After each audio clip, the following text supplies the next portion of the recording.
नमस्कार दोस्तों, स्वागत है आपका स्टडी के आरंभ पर। दोस्तों, आज हम एनसीईआरटी की इतिहास किताब के अध्याय 6 को पढ़ेंगे और इस अध्याय में हम एक ऐसे दौर में प्रवेश करेंगे जब ना सिर्फ भारत में सामाजिक और आर्थिक और धार्मिक परिवर्तन हो रहे हैं, बल्कि इसी समय इंसान अब मन और आत्मा की गहराई को समझने की कोशिश कर रहा है। किस तरीके से आत्मा यहीं रहती है, मर जाती है, जिंदा रहती है, क्या होता है आत्मा का आखिर, तो इसको गहराई से समझने की कोशिश कर रहा है। साथ के साथ अब जो है नए नए विचारक आ रहे हैं, नए नए दर्शन उभर कर आ रहे हैं, जिसमें बौद्ध धर्म हुए, जैन धर्म हुए, ऐसे धर्मों का उदय हो रहा है यहाँ पर। साथ ही इसी समय ऋषि जो हैं उपनिषदों के माध्यम से ब्रह्म और आत्मा के बीच संबंधों के समझने की कोशिश कर रहे हैं, वो इस पर चिंतन कर रहे हैं। तो आज के चैप्टर में हम यही समझेंगे। चलिए शुरू करते हैं। नए विचार नए प्रश्न। तो अध्याय 6 नए प्रश्न और नए विचार, इस पर हम बात करेंगे। तो यहां पर मैंने कल बताया था आपको कि कैसे जो है समाज अब यहां पर विभाजन जो है वो गहरा हो रहा है, कैसे वर्गीकरण गहरा हो रहा है, वर्ण व्यवस्था बन रही है। वर्ण व्यवस्था बनने के साथ के साथ जो है कृषि का विस्तार हो रहा है। क्यों हो रहा है? क्योंकि अब लोहे का उपयोग हो रहा है। कल के चैप्टर में हमने समझा था ना, लोहे का उपयोग हो रहा है तो कृषि का विस्तार हो रहा है, आर्थिक अधिशेष हो रहा है, तो कृषि अधिशेष आ रहा है अब जो है, तो उसी में वर्ण व्यवस्था हो रही है। समाज में विभाजन गहरा हो चुका है, छुआछूत जैसी अवधारणा विकसित हो चुकी है। तो अब यहाँ पर जो है छुआछूत जैसी अवधारणा विकसित हो चुकी है। साथ ही साथ पुरोहित जो है अपने को ऊपर मान रहा है, फिर क्षत्रिय को जो है अपने से नीचे दूसरे वर्ण पे रख रहा है, दूसरे स्तर पर, तीसरे पर वैश्य रख रहा है। तो यहाँ पर समाज में कुछ लोगों की स्थिति अब खराब होती जाएगी, तो वो नए रास्ता तलाशने की कोशिश करेंगे, या वो जो पुरोहित ने व्यवस्था बनाई है उसका विरोध करेंगे। तो विरोध करेंगे, इसी क्रम में जो है एक नए चिंतन निकल के आते हैं। तो नए चिंतन में ऐसे ही एक बुद्ध निकल के आते हैं। तो बुद्ध की कहानी है कि बौद्ध धर्म के संस्थापक यानी सिद्धार्थ का जो बुद्ध जो आज हम जानते हैं जिन्हें, उनका बचपन का नाम क्या था? सिद्धार्थ था। यानी उनका शुरुआती नाम था सिद्धार्थ, और बाद में उनका नाम जो है गौतम बुद्ध के नाम से, बुद्ध के नाम से जान रहे हैं हम। तो जिन्हें गौतम के नाम से भी जाना जाता है, उनका जन्म लगभग 2500 वर्ष पूर्व हुआ था। यानी लगभग 563 ईसा पूर्व में इनका जन्म हो रहा है। 563 ईसा पूर्व में इनका जन्म हो रहा है, और इसे ऐसे कहें तो 2500 वर्ष पूर्व उनका जन्म हुआ था। यह वह समय था जब लोगों के जीवन में तेजी से परिवर्तन हो रहे थे। सही बात है साहब। कौन सा समय है? जब लोगों के जीवन में तेजी से परिवर्तन हो रहे हैं। यहाँ पर जो है लोग शिल्पकार बन रहे हैं, व्यापार कर रहे हैं, साथ के साथ कृषि अर्थव्यवस्था जहाँ पर विकसित हो चुकी है, राजा बन रहे हैं, शासक बन रहे हैं, और महाजनपद और जनपदों का विकास हो गया। यानी एक बार फिर से यहाँ पर नगरों का विकास हो रहा है। जो हड़प्पा सभ्यता जो थी, वहाँ पर नगर आपको दिख रहे थे, उनका पतन हो चुका था। उसके बाद जो है उस तरीके से नगर नहीं दिख रहे हैं आपको। लेकिन ये वो दौर आ गया है, यानी छठी शताब्दी समथिंग है ये।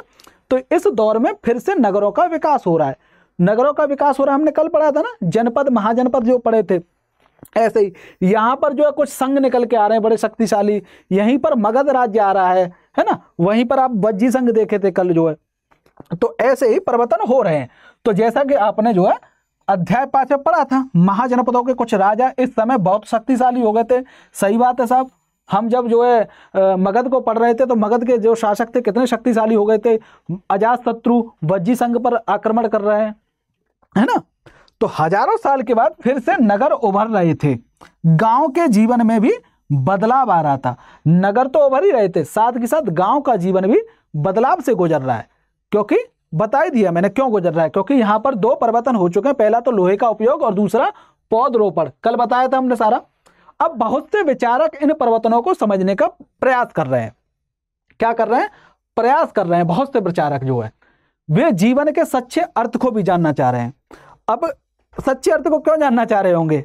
क्योंकि यहाँ पर रोटी पानी आराम से मिल रहा है, कोई शिकार नहीं करना पड़ रहा है, खेती बाड़ी अच्छे से हो रही है, सब कुछ हो रहा है, आराम से पेट भर रहा है। तो पेट भर रहा है आदमी का, तभी तो फिर जो है अलग अलग विचारों के बारे में सोचेगा। अगर पेट ना भर रहा हो तो क्या करेगा? वो पहले खाने की तलाश करेगा।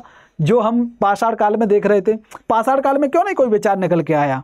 क्यों नहीं वो दुनिया को समझने की कोशिश कर रहे हैं, परलोक को समझने की कोशिश कर रहे हैं, या आत्मा को समझने की कोशिश कर रहे हैं? क्यों नहीं कर रहे हैं वो? क्योंकि वहां उन्हें खाने के लिए इतना संघर्ष करना पड़ रहा है, शिकारी जीवन जी रहे हैं। लेकिन यहाँ पर जो है कृषि अर्थव्यवस्था का विकास हो चुका है, समाज जो है मजबूत हो चुका है, शासक भी मजबूत हो रहे हैं, इनका पेट भर रहा है। तो अब यहाँ पर ये ऐसे प्रश्नों पर विचार करेंगे, उन पर चिंतन करेंगे, वो समझने की कोशिश करेंगे आखिर में जीवन का अर्थ क्या है, जीवन का वास्तविक अर्थ क्या है, हम पैदा क्यों होते हैं, पैदा होने के बाद मरते क्यों हैं। ऐसे सवालों का उत्तर खोजने का यहाँ प्रयास करेंगे विद्वान लोग या विचारक। तो बुद्ध जो थे ऐसे ही एक जो है विचारक निकल के आ रहे हैं, विद्वान बन रहे हैं यहाँ पर। तो बुद्ध जो थे वो क्षत्रिय थे, यानी इनका जीवन एकदम बढ़िया, यहाँ देख रहे होंगे आप, राजा हैं ये। बुद्ध एक क्षत्रिय थे तथा शाक्य नामक एक छोटे से गढ़ से संबंधित थे। गढ़ हमने कल पढ़ाया था ना आपको, गढ़ और संघ के बारे में, गढ़ और संघ के बारे में समझा रहे थे कल, जिसमें वज्जी संघ था। वज्जी संघ में जो है अपना जो अजातशत्रु अपने उसको भेजता है कि बुद्ध से कि वज्जी संघ पर आक्रमण किया जाए, नहीं किया जाए। तो क्या था, शाक्य नामक एक छोटे गढ़ से संबंधित थे। कौन? बुद्ध। युवावस्था में ही ज्ञान की खोज में उन्होंने घर के सुखों को छोड़ दिया, यानी कि इनको जो सुख संपत्ति मिल रही थी सब कुछ उन्होंने छोड़ दिया, उन्हें चाहिए ज्ञान। अब ये ज्ञान के पीछे भाग रहे हैं, मुझे ज्ञान चाहिए, क्योंकि सब कुछ तो है इनके पास, तो इसलिए ज्ञान के पीछे भागेंगे। शायद इनके पास बचपन से कुछ ना होता, संघर्ष करना पड़ता, तो शायद ये ज्ञान के पीछे बाद में भागते, है ना। तो अब जो है इन्होंने अपने उस ज्ञान की खोज में घर बार छोड़ दिया, सुख संपत्ति छोड़ दिए, अनेक वर्षों तक वे भ्रमण करते रहे और अन्य विचारकों से मिलकर चर्चा करते रहे कि साहब इसका अर्थ क्या है, हम पैदा क्यों हो रहे हैं, हम मर क्यों रहे हैं, हमारे दुखों का कारण क्या है। ऐसे प्रश्न ये पूछ रहे हैं, उनसे विचार कर रहे हैं अन्य विचारकों से। तो ऐसे ही अलग अलग गुरुओं की खोज में जा रहे हैं, ना कोई गुरु मिल जाए। तो ज्ञान प्राप्ति के लिए उन्होंने स्वयं ही, जब उन्हें जो है विचार करते रहे लेकिन वो संतुष्टि नहीं मिल पाई उन्हें, या उस तरीके का ज्ञान नहीं मिल पाया, तो फिर ये अकेले ही अलग रास्ता अपना लेते हैं और ज्ञान प्राप्ति के लिए वो स्वयं ही रास्ता ढूंढने के लिए निश्चय कर लेते, यानी कि मैं खुद ही ढूंढूंगा, नहीं हो पा रहा है इनसे, नहीं जो संतुष्टि पूरा आंसर दे पा रहे हैं, इसलिए मैं खुद ही ढूंढता हूं इसका। तो इसके लिए वो बोध गया में, यानी आज बिहार में है ये गया, तो बोध गया में एक पीपल के नीचे कई दिनों तक तपस्या की, और कई दिनों तक जब तपस्या करते रहे तब जाके इन्हें ज्ञान की प्राप्ति हुई, और ज्ञान की प्राप्ति हो गई अब इन्हें। अब इसके बाद वे क्या करते हैं, बुद्ध के रूप में जाने जा रहे हैं। क्यों?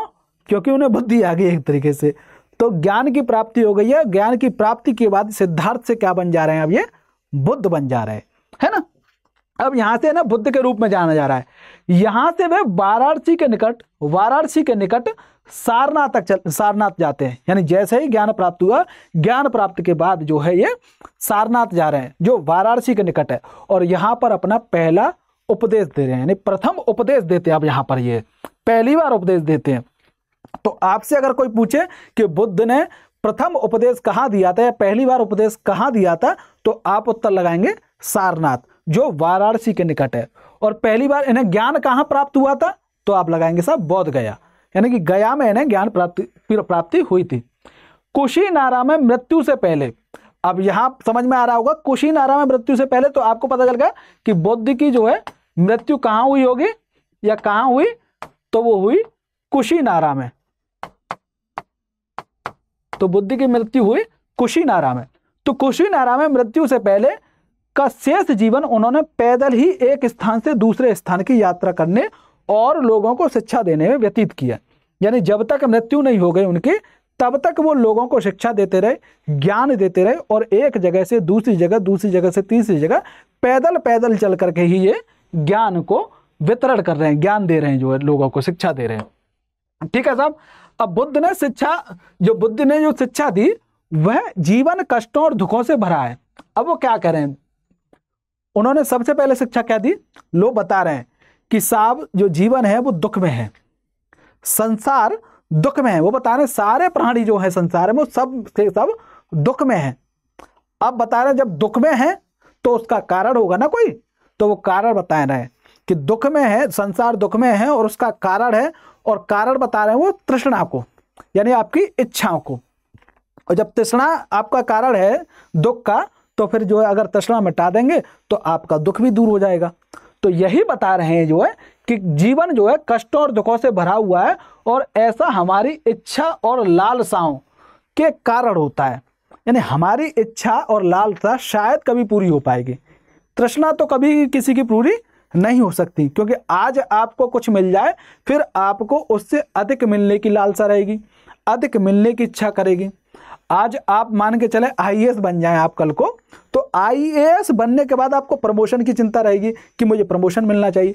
जब आपको प्रमोशन मिल जाएगा तो फिर आप उससे ऊंचे पद पर जाने की कोशिश करेंगे, तो ऊंचे पद पर चले जाएंगे, फिर आप उससे ऊंचे जाने की कोशिश, यानी सचिव मिले, मुझे कैबिनेट मिनिस्टर मिले, अब मुझे जो है फला संगठन का अध्यक्ष बना दिया जाए।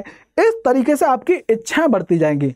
हालांकि अभी इच्छा क्या है आपकी, केवल आप आईएएस बन जाए, आपका आईएएस बनने का सपना है। लेकिन जैसे ही आईएएस बनेंगे आप, तो आईएएस के बाद जो है फिर आपकी और इच्छा जागृत होंगी। आईएएस के बाद प्रमोशन, प्रमोशन के बाद ये इस स्तर का मुझे मंत्री बनाए, सचिव बनाए, ये जो है। तो ऐसे ही आज आप कोई फ़ोन ले रहे होंगे, आप अभी कोई और फ़ोन चला रहे होंगे, तो कल को दूसरा फ़ोन लेने की इच्छा होगी, या अभी कोई आपको लेने की इच्छा होगी, नहीं मेरे पास ये फ़ोन होता है, आईफोन होता तो मज़ेदार होता। तो आपकी इच्छाएं आपको दुख दे रही हैं एक तरीके से, यानी आपकी इच्छाएं आपके दुख का कारण है, ये बताने की कोशिश कर रहे हैं आपके जो है बुद्ध जी जो है। तो जो हमेशा पूरी नहीं हो सकती, सही बात है, लालसा किसी की पूरी नहीं हो सकती, लालसा कभी पूरी नहीं हो सकती। कभी कभी हम जो चाहते हैं वह प्राप्त कर लेने के बाद भी संतुष्ट नहीं होते, सही बात है, एवं और अधिक वस्तुओं को पाने की इच्छा करने लगते हैं। एकदम सही बात है, इसमें कोई बुराई नहीं है, सही बात है। आप जो है आज किसी को भी, ज्यादातर लोगों को अगर कुछ चीज जो पाना चाहते हैं अगर वो मिल जाती है, तो उसके बाद फिर उससे ऊपर की चीज पाने की लालसा करते हैं, और इसी लालसा में पूरा जीवन व्यतीत कर देते हैं, इसी लालसा में, और जीवन जो है दुख में ही रहता है उनका जो है। बुद्ध ने इस लिप्सा को तृष्णा कहा है, यानी आप जो लिप्त हो इच्छाओं में, इसी को उन्होंने कहा है तृष्णा। बुद्ध ने शिक्षा दी कि आत्म संयम अपनाकर हम ऐसी लालसा से मुक्ति पा सकते हैं। तो मैं बता रहा था कि 4 आर्य सत्य बता रहे हैं जो है, बुद्ध 4 आर्य सत्य बताते हैं, जिसमें पहला कहते हैं दुख है, दुख का कारण है, दुख का कारण है तो उसे दूर किया जा सकता है। तीसरा, अब दूर किया जा सकता है तो उसका क्या मार्ग है, वो मार्ग बता रहे हैं, अष्टांगिक मार्ग बता रहे हैं कि आप सम्यक दृष्टि रखिए, सम्यक संकल्प रखिए, सम्यक यानी कि 8 ऐसे करके सम्यक चीजें बता रहे हैं। आप इस तरीके से आप अष्टांगिक मार्ग को अपनाते हैं तो आप इस तृष्णा को भी जीत सकते हैं, आप इस तृष्णा को दूर कर सकते हैं, और जैसे ही आपकी तृष्णा दूर हो जाएगी आपको निर्वाण प्राप्त हो जाएगा, बुद्ध कह रहे हैं। यानी कि निर्वाण का मतलब है जैसे हिंदू धर्म में मोक्ष शब्द है, वैसे ही यहाँ पर आप तृष्णा को यहाँ पर जो है निर्वाण को समझ सकते हैं बुद्ध के दर्शन में। तो आपकी जैसे ही तृष्णा मिट जाएगी, तृष्णा खत्म हो जाएगी, वैसे ही आपको निर्वाण प्राप्त हो जाएगा। और निर्वाण तृष्णा कैसे खत्म होगी, वो अष्टांगिक मार्ग अपना करके खत्म होगी, ऐसा बुद्ध कह रहे हैं। उन्होंने लोगों को दयालु होने, मनुष्यों के साथ साथ जानवरों के जीवन का भी आदर करने की शिक्षा दी। यही सम्यक वो है अब व्यवहार। तो आप सम्यक व्यवहार करेंगे, दयालु होंगे, मनुष्यों के साथ साथ आप जानवरों के जीवन के प्रति भी जो है आदर करेंगे। वे मानते थे कि हमारे कर्मों के परिणाम चाहे वे अच्छे हों या बुरे हों, हमारे वर्तमान जीवन के साथ साथ बाद के जीवन को भी प्रभावित करते हैं। अब यहाँ पर एक क्वेश्चन आता है, क्या यहाँ पर इसका मतलब है कि यहाँ पर बुद्ध ने जो है स्वीकार कर लिया है, यानी बुद्ध मानते हैं कि मनुष्य का जो है पुनर्जन्म होता है। अब यहाँ पर एक अंतर है, हिंदू धर्म में जो पुनर्जन्म है उससे जो है बुद्ध का जो पुनर्जन्म है वो एकदम अलग है। बुद्ध के अनुसार जैसे हिंदू धर्म में पुनर्जन्म हमारा ही पुनर्जन्म होता है, लेकिन बुद्ध के अनुसार पुनर्जन्म जो है वो हमारी आत्मा का नहीं होता, वो हमारी चेतना का होता है, यह हमारी तृष्णा का होता है। जो हमारी तृष्णा बाकी रह जाती है, चेतना होती है, उसका पुनर्जन्म होता है। अगर हमारी तृष्णा इसी जन्म में मिट जाएगी तो शायद ही हमारा पुनर्जन्म होगा, ये कह रहे हैं बुद्ध। तो बुद्ध ने अपनी शिक्षा सामान्य लोगों की प्राकृत भाषा में दी। जैसे वेद जो थे वो संस्कृत भाषा में थे, आम लोगों की भाषा नहीं थी, आम लोगों की भाषा थी प्राकृत। तो प्राकृत आम लोगों की भाषा थी, तो इसलिए वेदों का ज्ञान आम जनमानस से दूर रहा। वहीं अगर यहां देखें बुद्ध क्या कर रहे हैं, प्राकृत भाषा में जो लोगों की आम बोलचाल है पाली भाषा में वो जो है ज्ञान दे रहे हैं, पाली भाषा में शिक्षा दे रहे हैं, प्राकृतिक भाषा में शिक्षा दे रहे हैं, तो ज़्यादा से ज़्यादा लोगों तक पहुंचेगी, क्योंकि आम जनमानस की भाषा है ना। तो आम जनमानस की भाषा में वो जो है अपना शिक्षा दे रहे हैं, तो इससे सामान्य लोगों भी उनके संदेश को समझ पाए। और वहीं संस्कृत में श्लोक करते तो कोई सामान्य थोड़ी समझ पा रहा है। क्यों नहीं समझ पाएगा? क्योंकि जो सामान्य लोग थे, जैसे शूद्र वर्ग था, उनसे तो वेदों का ज्ञान ही, वेदों को पढ़ने का ही मना कर दिया था। वो अध्ययन अध्यापन नहीं कर सकते थे। जब अध्ययन अध्यापन नहीं कर सकते तो वो संस्कृत भी नहीं सीख पा रहे हैं। तो संस्कृत नहीं सीख पा रहे तो कैसे इनके शिक्षा को समझते? तो इसलिए बुद्ध ने लोकल लैंग्वेज में ही जो है अपना शिक्षा दी। बुद्ध ने कहा कि लोग किसी शिक्षा को केवल इसलिए नहीं स्वीकार करें। अब यहाँ पर बुद्ध क्या कह रहे हैं कि आप केवल इसलिए, मैं कोई शब्द बोल रहा हूँ इसलिए स्वीकार नहीं कर लें। यानी कि लोग अगर जो है बुद्ध के अनुसार देखें तो आपको कोई बात इसलिए नहीं मान लेनी चाहिए क्योंकि वो बुद्ध ने कही है। बुद्ध कह रहे हैं तब तक मत मानो, अपने ज्ञान बुद्धि विवेक से उसे सत्य ना मान लो, तब तक आप उस बात को नहीं मानो। केवल इसलिए नहीं मान लो कि मैंने कही है तो इसलिए मान लिया। तो बुद्ध यही कह रहे हैं। बुद्ध ने कहा कि लोग किसी शिक्षा को केवल इसलिए स्वीकार ना करें कि यह उनका उपदेश है, बल्कि वह अपने विवेक से माने, अपने विवेक से माने इस बात को। तो यहाँ पर बुद्ध का जो, बुद्ध ने जिस लैंग्वेज में कहा था उसको एक बात में कहूं तो बुद्ध कह रहे हैं बुद्ध कह रहे हैं अपदीपो भव,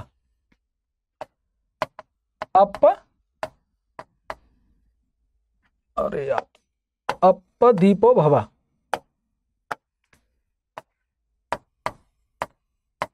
दीपो भव। तो इस पूरे वाक्य का मतलब है अपदीपो भव, यानी अपना दीपक स्वयं बनो, किसी दूसरे के भरोसे मत रहो। दूसरे ने अगर कोई बात कही है तो उसे इसलिए मत मान लो कि आपसे ज्यादा ज्ञानी है, नहीं साहब, अपने बुद्धि विवेक से उसे पहले जान लो कि सही है भी नहीं है, तब जाके मानो। इसलिए बुद्ध कह रहे हैं अपदीपो भव, खुद का दीपक स्वयं बनो। ये एक सारनाथ का स्तूप है जहां पर जो है बुद्ध ने पहली बार शिक्षा दी थी, अपना पहला उपदेश दिया था, सारनाथ में दिया था। तो वहीं पे उनके शिष्यों ने एक स्तूप बनवा दिया था, इस स्तूप को। तो यह सारनाथ का स्तूप, इस इमारत को स्तूप के नाम से जाना जाता है। यहीं पर बुद्ध ने अपना सर्वोत्तम उपदेश दिया था। इसी घटना की स्मृति में यहाँ स्तूप का निर्माण किया गया। ठीक है साहब, अब चलिए आगे समझते हैं। आगे कह रहे हैं किस्सा गौतमी की कहानी। अब बुद्ध के पास एक किस्सा गौतमी एक महिला होती है। कहानी सिंपल है कि किस्सा गौतमी का जो है पुत्र मर जाता है, पुत्र से बहुत प्रेम करती है किस्सा गौतमी।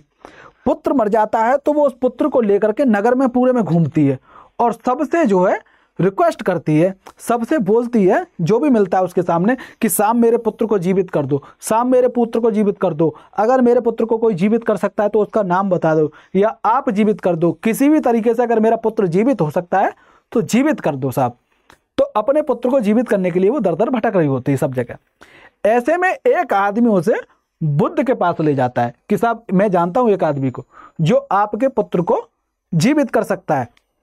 तो किस्सा गौतमी जो है खुश हो जाती है, मैंने चल ठीक है, उसके मन में जो है वो आ जाता है, अच्छा मेरा पुत्र ठीक हो जाएगा, मेरा पुत्र जीवित हो जाएगा। वो खुशी से जो है चल देती है, चलो साथ चलते हैं। तो जब बुद्ध के पास पहुंचती है तो बुद्ध देखते हैं, सुनते हैं क्या है, अच्छा है ठीक है। बुद्ध कहते हैं ठीक है जीवित कर दूंगा मैं, जीवित कर दूंगा मैं, ठीक है। तो उन्हें क्या करना पड़ेगा? मैं करना कुछ नहीं है, आपको जो है एक मुट्ठी सरसों ला के देनी है मुझे, और आप एक मुट्ठी सरसों ला के दे दोगी तो आपका पुत्र जीवित कर दूंगा मैं। वो खुश हो जाती है, वो भागने की कोशिश करती है, भाई अभी लेके आई जो है किसी से एक मुट्ठी सरसों।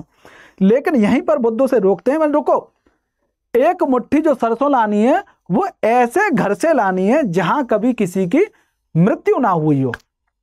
अब ऐसा संभव है क्या कि किसी के यहाँ मृत्यु ही ना हुई हो? जैसे ही वो बाहर निकलती है और सरसों के लिए घूमती है पूरे नगर में, पूरे गांव में कि मुझे सरसों दे, तो जिस जिस घर में जाती है वहां किसी ना किसी की मृत्यु हुई होती है। बाप की, बेटे की, दादा की, चाची की, चाचा की, किसी ना किसी की एक की तो मृत्यु हुई होगी ना, स्वाभाविक बात है। तो सबके यहाँ मृत्यु हुई होती है, वापस लौटती है, बोले ऐसा तो घर कोई नहीं मिला। तो इससे समझाते हैं, इससे उसे समझ आता है कि साहब अगर संसार में आए हैं तो मरना तय है, इसे टाला नहीं जा सकता, जो मर गया उसे जीवित नहीं किया जा सकता। तो यही जो है समझा, ये यही इस कहानी का सारा यही कहानी में बताया गया है। तो किसा गौतमी का पुत्र मर जाता है जिसके लिए वो दर दर भटकती है। ठीक है साहब। अब साहब उपनिषद, अब जैसे बुद्ध जो है प्रश्नों का उत्तर ढूंढ रहे हैं, सांसारिक प्रश्नों का ज्ञान प्राप्ति के लिए जो इधर उधर से भटक रहे थे, उसके बाद उन्हें ज्ञान मिलता है स्वयं के द्वारा, ऐसे ही दूसरी तरफ ऋषि मुनि है, ऋषि जो है आत्मा और परमात्मा के संबंधों पर चिंतन कर रहे थे, वो समझने की कोशिश कर रहे थे। तो यहां बता रहा है जिस समय बुद्ध उपदेश दे रहे थे उसी समय या उससे भी थोड़ा पहले, या तो उसी समय या उससे थोड़ा पहले दूसरे अन्य चिंतक भी कठिन प्रश्नों का उत्तर ढूंढने का प्रयास कर रहे थे।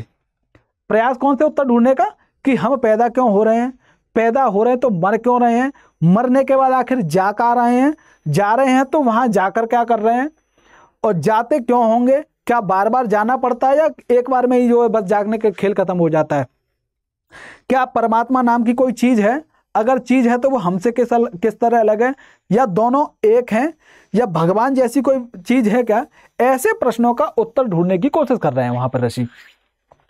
तो वो क्या कर रहे हैं, उनमें से कुछ मृत्यु के बाद के जीवन के बारे में जानना चाहते थे, किसके बाद में, मृत्यु के बाद में, जबकि अन्य जो है यज्ञों की उपयोगिता के बारे में जानना चाह रहे थे कि आखिर में यज्ञों की उपयोगिता क्यों है, हम यज्ञ जो कर रहे हैं वो क्यों कर रहे हैं, डायरेक्ट क्यों नहीं भगवान से जो है प्रार्थना कर लेते, ये यज्ञों का सहारा क्यों लेना पड़ रहा है। तो इसके लिए वो जानना चाह रहे हैं वो क्यों है, इसकी उपयोगिता क्या है इसकी। इनमें से अधिकांश चिंतकों का यह मानना था कि इस विश्व में कुछ तो ऐसा है कि जो स्थायी है और जो मृत्यु के बाद भी बचा रहता है।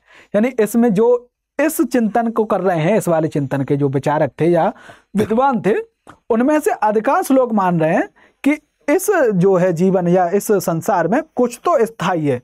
और क्या स्थायी है, ऐसा स्थायी है जो सब कुछ खत्म हो जाने के बाद भी बचा रहता है, जो मृत्यु के बाद भी बचा रहता है। तो मृत्यु के बाद क्या बचा रहेगा, वो इसका उत्तर लेके आते हैं आत्मा। तो उन्होंने इसका वर्णन आत्मा तथा ब्रह्म अथवा सार्वभौम आत्मा के रूप में किया है। तो यहां पर शब्दों पर ध्यान देना है, आत्मा, ब्रह्म अथवा सार्वभौम आत्मा के रूप में किया है इसका वर्णन। वे मानते थे कि अंततः आत्मा और ब्रह्मा ही एक हैं। क्या कह रहे हैं, मनुष्य का जन्म हुआ, जीवन व्यतीत किया, मर गया।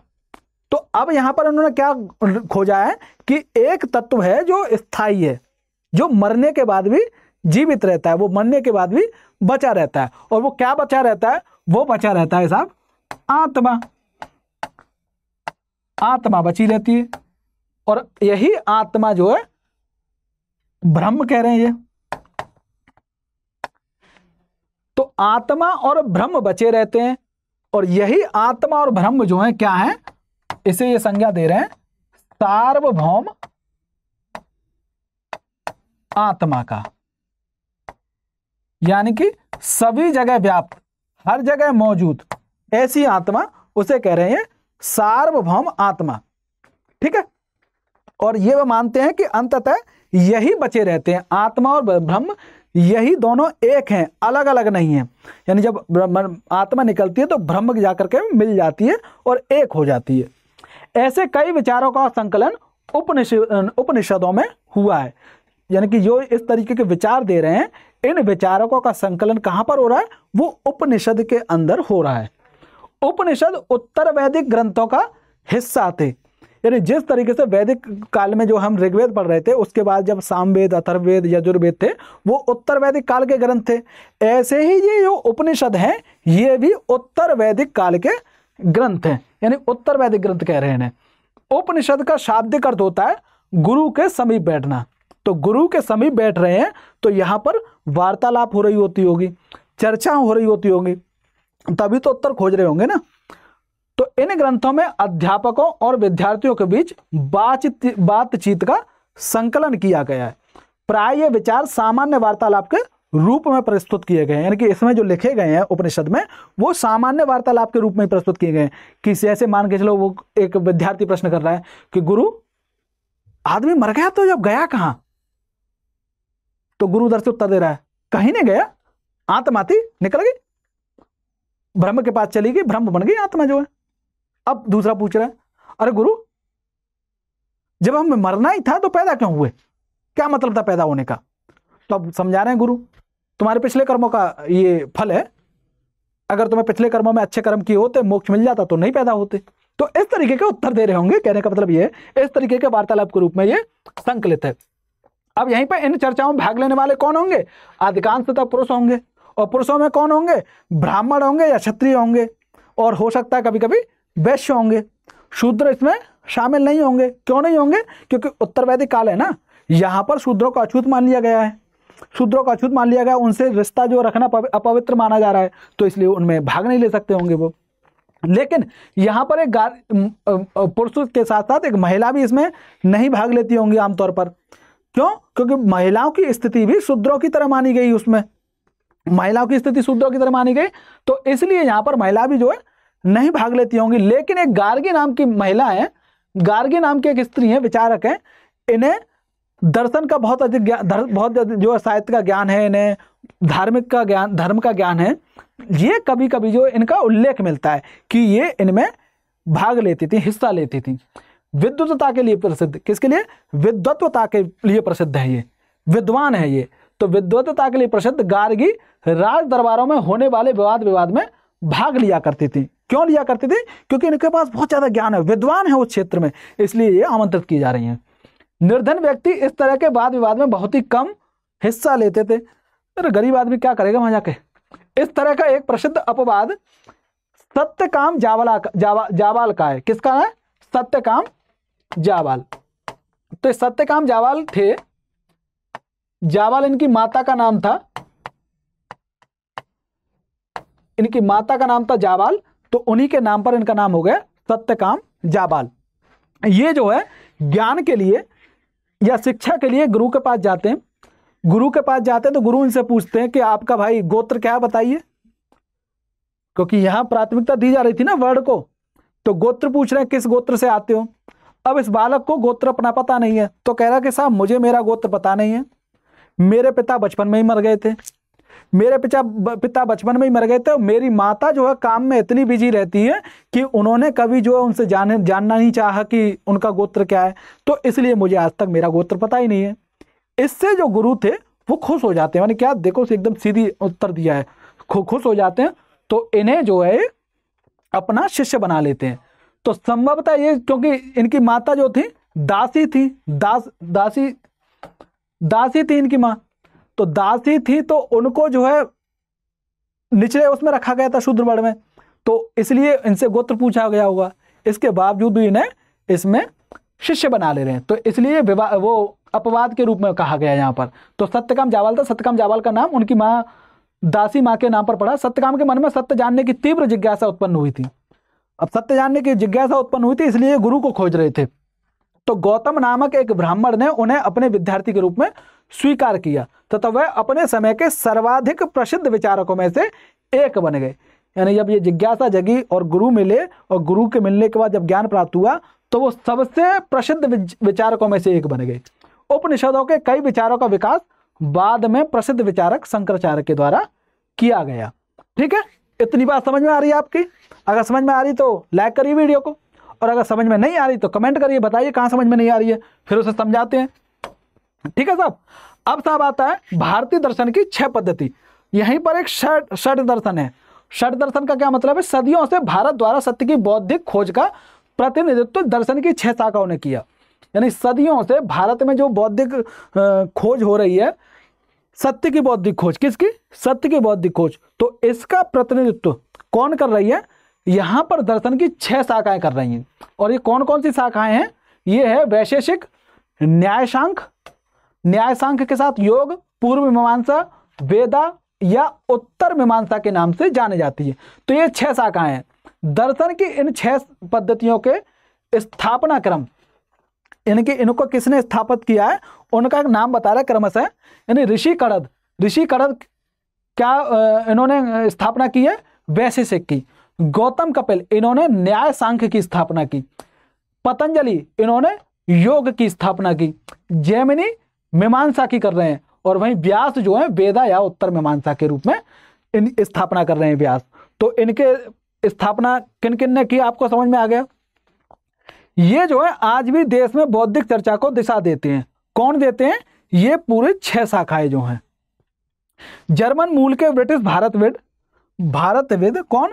फ्रेडरिक मैक्स मूलर के अनुसार दर्शन की इन 6 शाखाओं का विकास जो है कई पीढ़ियों के दौरान व्यक्तिगत विचारकों के योगदान से हुआ है। वो बता रहे हैं जो है क्या करें, जो ये 6 शाखा विकसित हुए हैं तो इनका विकास जो है कई पीढ़ियों में हुआ है, किसी एक पीढ़ी में नहीं हुआ, कई पीढ़ियों में हुआ है और व्यक्तिगत योगदान के द्वारा हुआ है। यद्यपि ये एक दूसरे से भिन्न दिखते हैं, वो कह रहे हैं कि 6 की 6 शाखाएं हैं वो एक दूसरे से भिन्न दिखते हैं, लेकिन इनमें एक जो इनकी समझ में एक आधारभूत तालमेल दिखता है। ठीक है साहब, अब आगे समझते हैं बात को। आगे देखिए, बुद्धिमान भिखारी, क्योंकि यहाँ पर मैं बता ही रहा हूँ कि यहाँ पर ज्ञान की बात चल रही है, दर्शन की बात चल रही है, क्योंकि यहीं पर मानव मन और आत्मा की बात समझने की कोशिश कर रहा है, गहराई से जानने की कोशिश कर रहा है, पैदा क्यों हो रहे हैं, मर क्यों रहे हैं, कौन है आत्मा, कौन है ब्रह्म, ये सारे क्वेश्चन निकल रहे हैं। तो ऐसे ही जो है एक बुद्धिमान भिखारी की कहानी है। यह वार्तालाप कहाँ से लिया गया है? ये छांदोग्य उपनिषद से लिया गया है। मैंने अभी थोड़ी देर पहले ही बताया था कि उपनिषद जो है वार्तालाप के रूप में, इनमें हूबहू वार्तालाप की तरह लिखे गए हैं। तो इसी में एक वार्तालाप है, क्या है? छांदोग्य उपनिषद से जो है ये कहानी आधारित है, जिसमें एक शौनक और अभिप्रतारिण नामक 2 ऋषि सार्वभौम आत्मा की उपासना करते हैं। किसकी उपासना करते हैं? सार्वभौम उपासना। वो कौन होगी? सार्वभौम आत्मा जो है वो ब्रह्म होगी। ठीक है, तो इस ब्रह्म की वो उपासना करते हैं, जैसे और अपने शब्दों में वो उधर उस समय कह रहे हैं सार्वभौम आत्मा। कौन कौन से वो ऋषि थे? शौनक और अभिप्रतारिण नामक के 2 जो ऋषि थे। ये किसकी उपासना कर रहे हैं? सार्वभौम आत्मा की उपासना कर रहे हैं। एक बार ज्यों ही वे भोजन करने लगे, यानी कि जैसे ही खाना खाने बैठते हैं उसी समय इनके पास एक भिखारी आ जाता है और भिखारी इनसे खाना मांगता है कि साहब मुझे खाना दे दो, लेकिन ये उससे मना कर देते हैं। शौनक ने कहा हम तुम्हें कुछ नहीं दे सकते। भिखारी ने पूछा विद्वजन यानी विद्वान जन आप किसकी उपासना करते हैं? जब मना कर दिया तो अब इसने तिगड़म लगा रहा है भिखारी कि इनसे खाना कैसे मिल सकता है। तो उस तिगड़म में पूछ रहा है अरे विद्वजन, क्योंकि ऋषि है ना, अलग से ही दिख जा रहा वो ये ऋषि है, तो हे विद्वजन आप किसकी उपासना करते हैं? तो ये विद्वजन जो है, ऋषि जो है, बता रहे हैं कि अभी प्रतारिण जो है उत्तर दे रहे हैं कि हम सार्वभौम की आत्मा की उपासना कर रहे हैं। उन्हें अच्छा आप सार्वभौम आत्मा की उपासना करते हैं? ओ, इसका मतलब आप यह जानते हैं कि यह सार्वभौम आत्मा संपूर्ण विश्व में विद्वान है। अब भिखारी ने अपना तुरप का इक्का खेल दिया। भिखारी क्या बोला? ओहो, इसका मतलब यह है कि आप ये जानते हैं कि जो सार्वभौम आत्मा है वो संपूर्ण विश्व में विद्वान है। अब उधर से ऋषि कह रहे हैं हाँ हाँ हाँ हम ये जानते हैं, सही बात है, संपूर्ण विश्व में विद्वान है, हम जानते हैं, हमें मत बता। तो भिखारी फिर पूछ रहा है अच्छा अगर वह सार्वभौम आत्मा संपूर्ण विश्व में विद्वान है तो फिर वो मेरे अंदर ही विद्वान होगी, है ना? तो विद्वान है तो यह मेरे अंदर भी विद्वान है। मैं कौन हूं? मैं इस विश्व का एक भागी तो हूं, क्योंकि सार्वभौम आत्मा की जब उपासना कर रहे हैं, सार्वभौम का मतलब है संपूर्ण विश्व में विद्वान आत्मा। अब जब संपूर्ण विश्व में विद्वान है तो वो उस भिखारी के अंदर भी विद्वान होगी। वो भिखारी का अंदर विद्वान है तो इसका मतलब है कि वो क्या है? वो इस विश्व का एक हिस्सा है। अब यहां पर उसने घुमा दिया ऋषि को। अब जब ऋषि चकरा गए तो ऋषि कहते हैं तुम सत्य बोलते हो युवा ब्राह्मण, यानी भिखारी को बोल रहे हैं ये बात कि तुम सत्य बोलते हो युवा ब्राह्मण, तो इसलिए हे ऋषियों, अब भिखारी कह रहा है तो जब मैं सत्य बोल रहा हूं तो ऋषियों मुझे भोजन दो, क्योंकि मैं सार्वभौम आत्मा हूं। हे ऋषियों मुझे भोजन ना देकर आप उस सार्वभौम आत्मा को भोजन देने से मना कर रहे हैं। अब भिखारी की इस बात को वो समझ गए, ऋषि समझ गए, तो फिर जो है उन्होंने उसे भोजन दे दिया। तो इस तरीके के जो है इसमें वार्तालाप के रूप में उपनिषदों में ये चीजें शामिल की गई हैं। अब व्याकरण विद जो पाणिनि, इसका क्या मतलब है? इस युग में कुछ अन्य विद्वान भी खोज कर रहे थे। वो क्या खोज कर रहे थे? उन्हीं में जो प्रसिद्ध विद्वान थे एक पाणिनि, इन्होंने संस्कृत भाषा का जो है व्याकरण बना दिया है। वो व्याकरण की रचना कर रहे हैं। तो बहुत ज्यादा वो नहीं है, बस इतना जान लीजिए कि उन्होंने स्वरों तथा व्यंजनों को एक विशेष क्रम में रखकर उनके आधार पर सूत्रों की रचना की, और ये सूत्र जो है बीज गणित के सूत्र से काफी मिलते जुलते हैं। इसका प्रयोग कर उन्होंने संस्कृत भाषा के प्रयोग के नियम लघु सूत्रों के रूप में लिखे, जो लगभग 3000 हैं। ठीक है, बीच में रोक दिया इसने, कहाँ दर्शन की बात चल रही थी, कहाँ ये संस्कृत लिखा गया। अब साहब बौद्ध धर्म के बाद हम आ रहे हैं जैन धर्म पर। इसी समय जैन धर्म या बौद्ध धर्म से भी पहले ही जैन धर्म की शुरुआत हो रही है। तो इसी युग में अर्थात लगभग 2500 वर्ष पूर्व जैन धर्म के 24वें तीर्थंकर यानी 24वें या अंतिम तीर्थंकर वर्धमान महावीर ने भी अपने विचारों का प्रसार किया है। अब वो भी अपने विचारों को फैला रहे हैं इसी समय पर, जिस समय बुद्ध फैला रहे हैं। तो इसी समय फैला रहे हैं। तो वह वज्जी संघ के लिच्छवी कुल के एक क्षत्रिय राजकुमार थे। तो दोनों में आपको समानता दिख रही है। समानता क्या दिख रही है? बुद्ध भी संघ के जो है सदस्य, संघ के जो से संबंधित थे, वो भी क्षत्रिय थे। ऐसे ही वर्धमान महावीर जो हैं वो भी संघ से संबंधित हैं और वो भी जो है क्षत्रिय परिवार से संबंधित, राजा परिवार से संबंधित है ना। तो इस संघ के विषय में हमने पढ़ाई था कल, जो है वज्जी संघ के बारे में पढ़ रहे थे ना, तो कल ही पढ़ा था हमने वज्जी संघ के बारे में। तो इस संघ के विषय में हमने पढ़ा था 30 वर्ष की आयु में उन्होंने घर छोड़ दिया। जैसे बुद्ध ने अपना जो है घर छोड़ दिया था, अपने सारे सुख छोड़ दिए थे, वैसे ही महावीर भी अपने घर छोड़ दे रहे हैं 30 वर्ष की आयु में। और 12 वर्ष तक जो है उन्होंने कठिन और एकाकी जीवन व्यतीत किया।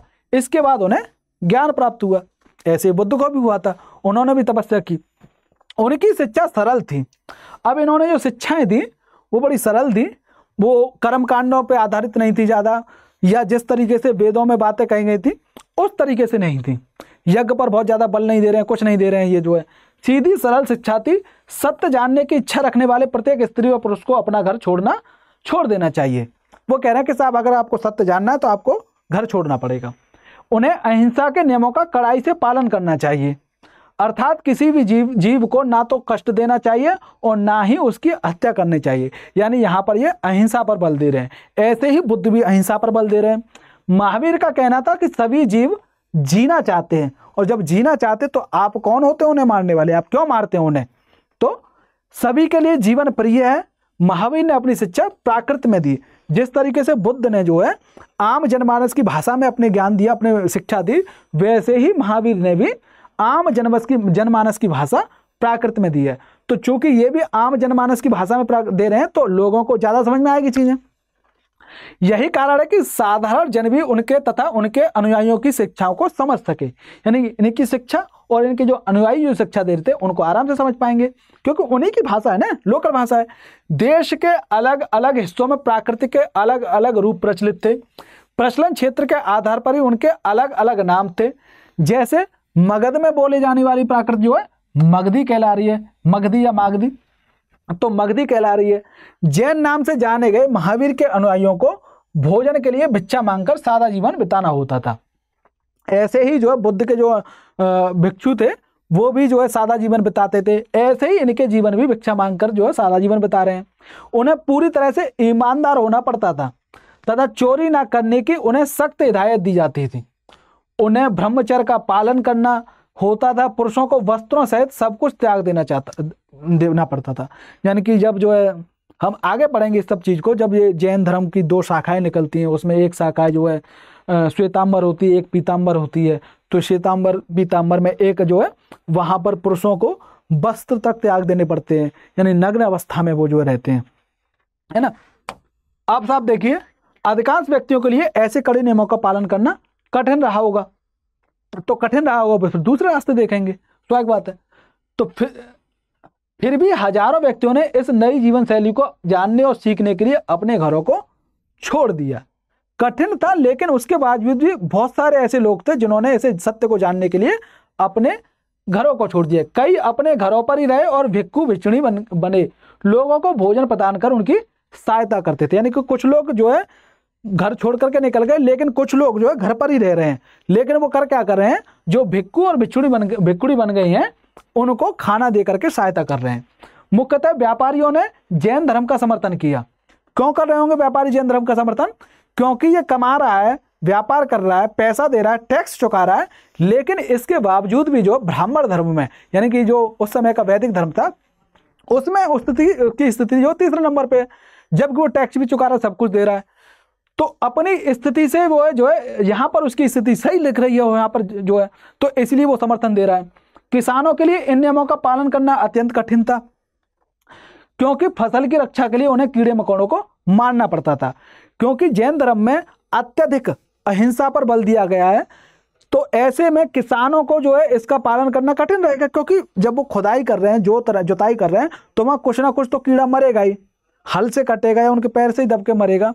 तो इसलिए उनके लिए ये जो है पालन करना अत्यधिक कठिन रहा। बाद की सदियों में जैन धर्म उत्तर भारत के कई हिस्सों के साथ साथ कहाँ फैला, वो गुजरात गया, तमिलनाडु गया और कर्नाटक में भी फैल गया।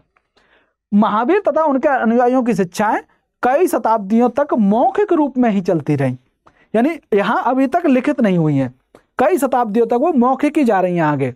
लेकिन वर्तमान रूप में उपलब्ध जैन धर्म की शिक्षाएं लगभग जो है 1500 वर्ष पूर्व गुजरात में वल्लभी नामक स्थान पर लिखी गई थी। ठीक है सर, यहाँ जैन का मतलब समझाया गया है। जैन शब्द का जो है जिन शब्द से निकला है, जिसका अर्थ होता है विजेता। महावीर के लिए जिन शब्द का प्रयोग क्यों हुआ ये आप बताइए, किस चीज पर वो उन्होंने विजय पा ली होगी, है ना, बताइए। अब आता है संघ। संघ के बारे में हम कल बता चुके थे। संघ में जो है शासक मिलकर के जो है चर्चा करते थे, उसमें क्या करना है क्या नहीं करना है इस तरह के निर्णय करते थे। वही सारी बातें महावीर तथा बुद्ध दोनों का ही मानना था कि घर का त्याग करने पर ही सच्चे ज्ञान की प्राप्ति हो सकती है। ऐसे लोगों के लिए उन्होंने संघ नामक संगठन बनाया था। संघ नामक संगठन बनाया, यानी भिक्खु और भिक्षुणी बन रहे हैं, वो भिक्खु भिक्षुणी कहाँ पर आएंगे, वो इस संघ में आएंगे। संघ में जो है उनके लिए क्रियाकलाप होंगे, संघ में उनके लिए नियम बनाए जाएंगे, क्या करना है, कब खाना है, कब पहनना है, ये सारी बातें, जहां घर का त्याग करने वाले लोग एक साथ रह सके। संघ में रहने वाले बौद्ध भिक्षुओं को लिए बनाए गए नियम विनय पिटक नामक ग्रंथ में मिलते हैं। अब यहाँ पर आपको समझ में एक फैक्ट याद कर लेना है कि बौद्ध भिक्षुओं के लिए जो नियम बनाए गए थे वो कहाँ मिलते हैं, किस ग्रंथ में मिलते हैं, तो आपको बताना है विनय पिटक नामक ग्रंथ में मिलते हैं। विनय पिटक से हमें पता चलता है कि संघ में पुरुषों और स्त्रियों के लिए अलग अलग रहने की व्यवस्था थी। तो यहाँ पर समझ में आ रहा है कि संघ में जो है पुरुष अलग रह रहे थे, स्त्रियां अलग रहती थी, सभी व्यक्ति संघ में प्रवेश ले सकते थे। तो स्वाभाविक बात है ये जो है जो चली आ रही व्यवस्था थी उसके खिलाफ में जो है धर्म निकल के आ रहा है, बौद्ध धर्म, या जो है उसके खिलाफ जो है बातें चल रही हैं। तो इसलिए यहाँ पर छुआछूत जैसी अवधारणा नहीं होगी, ऐसी भावना नहीं होगी, या जाति पाति नहीं होगी। जाति पाति नहीं होगी तो इसका मतलब है कि यहाँ पर कोई भी प्रवेश ले सकता है, वो चाहे शूद्र जाति से शूद्र वर्ग से रहा हो, ब्राह्मण वाले से, या वो क्षत्रिय रहा हो, या ब्राह्मण रहा हो, या फिर वो वैश्य रहा हो, यहाँ पर सभी प्रवेश ले सकते हैं। हालांकि संघ में प्रवेश के लिए बच्चों को अपने माता पिता से, दासों को अपने स्वामियों से, राजा के यहाँ काम करने वाले लोगों को अपने राजा से, तथा कर्जदारों को अपने देनदारों से अनुमति लेनी होती थी कि साहब मैं संघ में चला जाऊं या ना चला जाऊं। एक स्त्री को इसके लिए अपने पति से अनुमति लेनी होती थी। तो यहां पर जो है फिर आगे कह रहे हैं संघ में प्रवेश लेने वाले स्त्री पुरुष बहुत सादा जीवन जीते थे। सही बात है, सादा जीवन जीने के लिए तो आए हैं वहां, नहीं तो संसार में ही रहते। वहां तृष्णा जो भरी पड़ी थी, तृष्णा को ही तो मिटाने के लिए संघ में आ रहे हैं। वे अपना अधिकांश समय ध्यान करने में बिताते थे और दिन के एक निश्चित समय में वो शहरों तथा गांव में जाकर भिक्षा मांगते थे। यानी अधिकांश समय वो ध्यान में बिता रहे हैं, लेकिन दिन के एक निश्चित समय में वो शहर में या गांव में जाकर के भिक्षा लेने जा रहे हैं। यही कारण है कि उन्हें भिक्खु और भिक्षुणी कहा गया। यानी पुरुषों को भिक्खु यानी भिक्षा मांग रहे हैं ना, और महिला को भिक्षुणी कहा जा रहा है। वे आम लोगों को शिक्षा देते थे, साथ ही एक दूसरे की सहायता भी करते थे। किसी तरह की आपसी लड़ाई का निपटारा करने के लिए वे प्राय बैठकें किया करते थे। संघ की बैठक आयोजित होती थी, उसमें सारे निर्णय लिए जाते थे, उसी में सलाह मशवरा किया जाता था। संघ में प्रवेश लेने वाले में ब्राह्मण, क्षत्रिय, व्यापारी, मजदूर, नाई, गड़काएं तथा दास शामिल थे। गड़काएं जो नृत्य करने वाली उस समय की होती थी, वैश्या जैसे कह सकते हैं एक तरीके से आप। इनमें से कई लोगों ने बुद्ध की शिक्षाओं के विषय में लिखा, कुछ लोगों ने संघ में अपने जीवन के विषय में सुंदर कविताओं की रचना की। ठीक है, अब देखिए सब आगे है विहार। विहार वो जगह होती थी जहां ये बौद्ध भिक्षुणी या भिक्षु जो होते थे वो निवास करते थे, या जैन के जो जैनों के जो भिक्षु भिक्षुणी होते थे वो निवास करते थे, रहते थे। क्योंकि ये साल भर जो है ये पूरे इधर से उधर विचरण करते थे, अपनी शिक्षाएं देते रहते थे, लेकिन वर्षाओं के दिनों में जब बारिश पड़ती थी उस समय के लिए उन्हें रहने के लिए, जिसे वर्षावास कहते हैं जो है बौद्ध धर्म में, तो वर्षावास के दौरान जो है बौद्ध भिक्षु और भिक्षुणी एक जगह पर रहते हैं। तो उसका नाम है विहार। तो यहाँ रहा करते थे। तो जैन तथा बौद्ध भिक्षु पूरे साल एक स्थान से दूसरे स्थान घूमते हुए उपदेश दिया करते थे। केवल वर्षा ऋतु में जब यात्रा कठिन हो जाता था तो वे एक स्थान पर ही निवास करते थे। ऐसे समय में अपने अनुयायियों द्वारा उद्यानों में बनवाए गए अस्थायी निवासों में अथवा पहाड़ी क्षेत्रों की प्राकृतिक गुफाओं में रहते थे। यानी कौन बनवा रहे होते थे ना, इनके जो अनुयायी होते थे वो ऐसे निवास स्थान अस्थायी रूप से बनवाते थे। तो ये पहाड़ काट करके या गुफाओं में उस तरीके से बनाए जाते थे। जैसे जैसे समय बीतता गया, भिक्षु भिक्षुणियों ने स्वयं और तथा उनके समर्थकों ने अधिक स्थायी शरणार्थियों की आवश्यकता का अनुभव किया। यानी अब अस्थायी से क्या इन्होंने क्या अनुभव कर रहे हैं कि सब स्थायी होना चाहिए मामला कुछ। तो आरंभ जो किया तो तब कई शरण स्थल बनाए गए जिन्हें विहार कहा गया। आरंभिक विहार लकड़ी के बनाए गए, बाद में इनके निर्माण में ईंटों का प्रयोग होने लगा। यानी शुरुआती जो विहार बनाए जा रहे हैं वो लकड़ी के बनाए जा रहे हैं, बाद में ये ईंटों वगैरह से या जो पहाड़ी काट करके बनाए जा रहे हैं। भारत यानी पश्चिम भारत में विशेषकर कुछ विहार पहाड़ियों को खोद कर बनाए गए। प्राय किसी धनी व्यापारी, राजा अथवा भूस्वामी द्वारा दान में दी गई भूमि पर विहारों का निर्माण होता था। स्वाभाविक बात है, यही जो है भूमि जो दान वगैरह में दे सकते हैं, राजा होंगे, व्यापारी होंगे या फिर जो है भूस्वामी होंगे। ये एक जो है आपके सामने उदाहरण है, जो पूरा पहाड़ दिख रहा है आपको, पूरा पहाड़ है। इस पहाड़ी को काट करके अंदर तक उन्होंने रहने की कमरे वमरे बनाए हैं इसमें। तो यही पहाड़ी को काट कर बनाई गई ये गुफा, यह कार्ले वर्तमान महाराष्ट्र में स्थित एक गुफा है। भिक्षु भिक्षुणी इसी में रहते थे शरण लेकर के। एक और आपके सामने चित्र दिखा देता हूं मैं आपको। ये है भाजा की गुफा है, देख पा रहे होंगे आप, यहाँ पर आप क्लियर देख पा रहे होंगे, पूरी पहाड़ी है। इस पहाड़ी को काट कर देखो, उस समय की कारीगरी देखो, शिल्पकारी देखो, यहाँ पर जो है क्या नक्काशी की गई है। इस पहाड़ी को पूरी काट करके, कोई ईंट वगैरह से चिनाई नहीं की गई है, पहाड़ को काट करके डिजाइन बनाई गई और फिर इसमें रहने की जगह बनाई गई है। तो भाजा की गुफाएं महाराष्ट्र के पुणे जिले में स्थित है। ये 22 रॉक कट बौद्ध गुफाओं का एक समूह है। भाजा गुफाएं कब बनाई गई हैं? लगभग 2200 वर्ष पूर्व बनाई गई हैं, जो 200 ईसा पूर्व आता है, 200 ईसा पूर्व। ये हीनयान बौद्ध धर्म की थेरवाद शाखा से जुड़ी हुई है। अब ये थेरवाद क्या है, हीनयान क्या है, इसे हम आगे के चैप्टर में पढ़ेंगे, ठीक है। तो स्थानीय व्यक्ति भिक्षु भिक्षुणियों के लिए भोजन, वस्त्र तथा दवाइयां लेकर आते थे। कहाँ पर लेकर आते होंगे? यहाँ पर लेकर आते होंगे, और इसके बदले में वो क्या देते होंगे? भिक्षु भिक्षुणी वो उन्हें शिक्षा देते होंगे। आगे आने वाली शताब्दियों में बौद्ध धर्म उपमहाद्वीप के विभिन्न हिस्सों के साथ साथ भारी क्षेत्रों में भी फैल गया है, क्योंकि संघ की यहाँ पर बहुत ज्यादा महत्ता थी। तो संघ अलग अलग बन रहे हैं, संघ अलग अलग बन रहे हैं, तो संघ आपस में मिल भी रहे हैं, तो इससे राष्ट्रीय एकता भी हो रही है। यानी कि राष्ट्रीय एकता हो रही है, साथ के साथ फिर ये बाहर देशों में भी जो है जा रहे हैं। तो इससे जो है बहुत ज्यादा फैला। एक बौद्ध ग्रंथ में बताया गया, क्या बताया गया यहाँ पर कुल मिलाकर ये बताया गया कि बौद्ध धर्म में जब संघ में कोई प्रवेश करता है तो उसकी जाति क्या थी, गोत्र क्या था, किस धर्म से था, किससे था, वो सब मिट जाता है। कैसे मिट जाता है? जैसे गंगा और यमुना या इस तरीके की जो नदियां हैं वो समुद्र में जाकर के अपना अस्तित्व खो देती हैं, उनकी कोई स्वतंत्र पहचान नहीं होती है। वो पहचान केवल क्या होती है? समुद्र बन जाती है उनकी, वहां जाकर कोई पहचान नहीं होती। वैसे ही संघ में जैसे ही कोई प्रवेश करता है, संघ में कोई पुरुष आया, स्त्री आई, कोई भी आई, तो फिर वो उसकी पहचान अपनी कुछ नहीं होती है। वे अपना वर्ण, श्रेणी और प्रवास सब कुछ त्याग देते हैं, जैसे जो है गंगा यमुना समुद्र में जाकर के करते हैं। आश्रम व्यवस्था, ये ब्राह्मण धर्म की आश्रम व्यवस्था थी। उस समय ब्राह्मण धर्म कहा जाता था हिंदू धर्म को। तो जैन तथा बौद्ध धर्म जिस समय लोकप्रिय हो रहे थे, लगभग उसी समय ब्राह्मणों ने आश्रम व्यवस्था का विकास किया। और ये क्या थी आश्रम व्यवस्था? यहाँ आश्रम शब्द का तात्पर्य लोगों द्वारा रहने तथा ध्यान करने के लिए प्रयोग में आने वाले स्थान से नहीं है, बल्कि क्या है? आश्रम का मतलब जानते होंगे, आश्रम पे जाना, आपने तो वो भी देखी होगी वेब सीरीज आश्रम, वो वाला आश्रम नहीं है। ये जो है ध्यान करने की पद्धति, जीवन को समझने की, जीवन के चरण हैं ये। तो जिसमें जो है ब्रह्मचर्य, गृहस्थ, वानप्रस्थ तथा संन्यास नामक 4 आश्रम की व्यवस्था की गई है। ब्रह्मचर्य के अंतर्गत ब्राह्मण, क्षत्रिय तथा वैश्य से यह अपेक्षा की जाती थी। शूद्र से क्यों नहीं की जा रही है? आप इसका उत्तर बताइए, आप कमेंट में ये इसका उत्तर बताइए कि शूद्र से क्यों नहीं अपेक्षा की जा रही है। तो ब्रह्मचर्य के अंतर्गत ब्राह्मण, क्षत्रिय तथा वैश्य से यह अपेक्षा की जाती थी कि इस चरण के दौरान वे सादा जीवन बिताकर वेदों का अध्ययन करें। गृहस्थ आश्रम के अंतर्गत उन्हें विवाह कर एक गृहस्थ के रूप में रहना होता था, जबकि वानप्रस्थ के अंतर्गत उन्हें जंगल में रहकर साधना करनी होती थी, और वहीं अंततः उन्हें सब कुछ त्याग कर सन्यासी बन जाना होता था। तो इस तरीके से 4 आश्रम बताए गए हैं। आश्रम व्यवस्था ने लोगों को अपने जीवन का कुछ हिस्सा ध्यान में लगाने पर बल दिया, ये इसका सकारात्मक पक्ष है। प्राय स्त्रियों को वेद पढ़ने की अनुमति नहीं थी और उन्हें अपने पतियों द्वारा पालन किए जाने वाले आश्रमों का ही अनुसरण करना पड़ता था, उन्हें अलग से कोई चीज नहीं थी उनके लिए।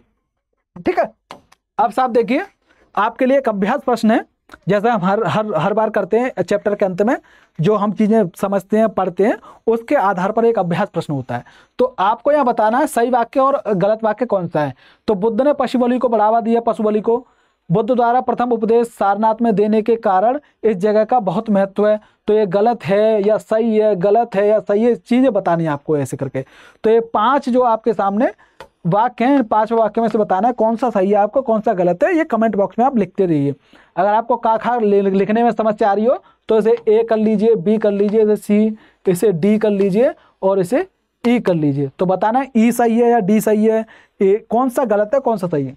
इसके बाद आप जो है आंसर राइटिंग करना चाहें तो उसके लिए एक जो सिंपल सा प्रश्न है कि बुद्ध ने लोगों तक अपने विचारों को प्रसार करने के लिए किन किन बातों पर जोर दिया। तो आप आंसर राइटिंग करने की कोशिश कर सकते हैं इसके माध्यम से। आपके लिए कुछ महत्वपूर्ण तिथियां हैं। उपनिषदों के विचारक जैन, महावीर और बुद्ध ये कब आ रहे हैं? लगभग 2500 वर्ष पूर्व। जैन ग्रंथों का लेखन कब हो रहा है? वो लगभग 1500 वर्ष पूर्व। ये सारी बात हमने बीच में पढ़ी थी, है ना। ठीक है, और अगला चैप्टर हम कल पढ़ेंगे जिसका नाम है अशोक एक अनोखा सम्राट जिसने युद्ध का त्याग किया। ठीक है साहब, तो ये थी आज की क्लास। उम्मीद है आपको सारी बातें समझ में आई होंगी। अगर जो बातें समझ में नहीं आई हैं उन्हें आप कमेंट में कर दीजिए ताकि मैं उन्हें अगले लेक्चर में शामिल कर लूँ। और आपको PDF मिलना शुरू हो गई होंगी और आप जाकर के टेलीग्राम चैनल पर जाइए स्टडी IQ आरंभ पर, वहाँ से PDF डाउनलोड कर सकते हैं आप। ठीक है, और इस वीडियो को लाइक जरूर करें, साथ के साथ चैनल को सब्सक्राइब भी कर लें। मिलते हैं अगले वीडियो में, तब तक के लिए नमस्कार।